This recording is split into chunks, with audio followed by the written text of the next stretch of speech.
30 à 45 minutes avant son match, Justine venait s'isoler ici, dans les vestiaires de Roland-Garros.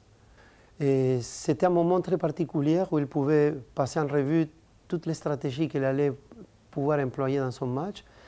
C'était un moment pour elle de recueillement où elle allait mettre en place toutes ses armes pour pouvoir s'exprimer dans le terrain.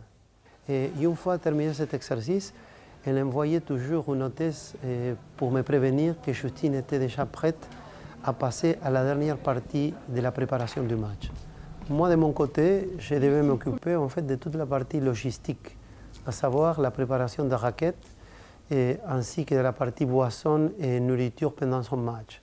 Il faut savoir que Justine changeait de grip dans tous les matchs pour avoir un nouveau grip et une bonne prise de raquettes dès le début du match et pendant toute la partie. Mais aussi à niveau énergétique et nutritionnel, vu cette difficulté de digestion, Justine devait prendre une boisson à base de lait de riz et de soya malt plus, que c'est une poudre qu'on utilise en principe pour les nourrissons de 0 à 6 ans, lesquels sont beaucoup plus faciles à digérer, bien entendu.